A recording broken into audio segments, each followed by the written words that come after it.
Uasherati si tendo la kimwili tu, bali ni muunganiko wa roho.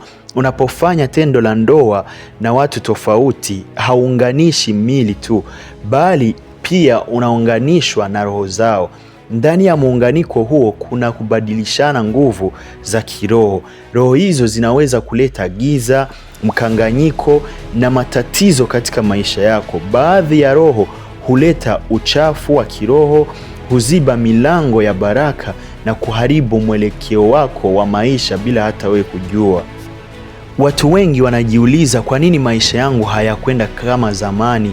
Kwa nini mambo yangu yamebadilika? Mara nyingi sababu haionekani kwa macho, bali iko katika ulimwengu wa roho. Mahusiano yasiyo safi yanaweza kuacha alama ndani ya moyo, akili na roho ya mtu.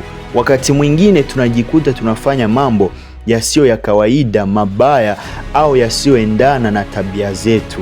Hii hutokea kwa sababu ndani yetu kuna athari za roho mbalimbali tulizozipokea kupitia mahusiano yasiyo safi. Ndiyo maana mtu anaweza kusema, huyu sio yule niliyemjua zamani. Unaweza kuona mtu anabadilika ghafla, ana hasira bila sababu, anajibu vibaya, anaishi na chuki, hupoteza heshima, hupata tabia mpya mbaya, mambo yake hayaendi mbele tena, ana huzuni, woga, presha na wasiwasi wa moyo. Hata ndoto zake hubadilika, amani hupotea na furaha huondoka. Haya yote yanaweza kuwa matokeo ya mizigo ya kiroho aliyochukua kupitia watu aliyolala nao.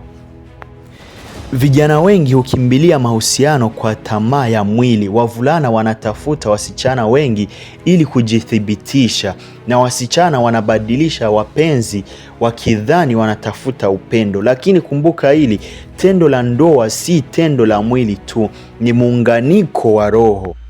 Unapolala na watu wengi, mwili na roho yako hujaa nguvu tofauti. Unakuwa kama umebeba maisha ya watu wengi ndani yako.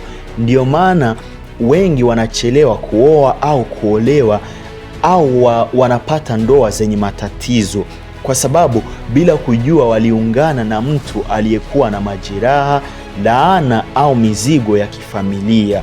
Hivyo mtu anaweza kuingia katika ndoa akiwa tayari amechanganyika kiroho. Kwa hiyo sasa, vijana, tujilinde na tujiheshimu.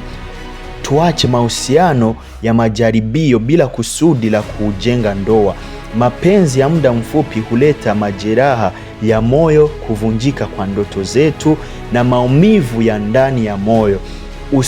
Usikubali kuuza thamani yako kwa raha ya dakika chache. Kumbuka, uasherati ni chanzo cha maumivu, mikosi, kuvunjika kwa ndoto zetu na vizuizi vya kiroho. Lakini kuna tumaini. Unaweza kutubu, kumrudia Yesu, na maisha yako yanaweza kubadilika kabisa. Anasamehe, anaponya majeraha ya moyo na anakufanya kiumbe kipya. Hakuna mtu aliyepotea sana mpaka ashindwe kurejeshwa. Fikiria pia, una mume au mke mwaminifu nyumbani. Ukienda kulala na watu wengi au watu wengine, kisha unarudi kwake, unamshirikisha pia mke wako au mume wako mizigo ya kiroho ulioichukua nje. Hili linaweza kuharibu upendo, kuondoa amani na kuvunja baraka ndani ya ndoa. Je, huna huruma? Je, humwogopi Mungu? Je, unamheshimu kweli mwenzi wako?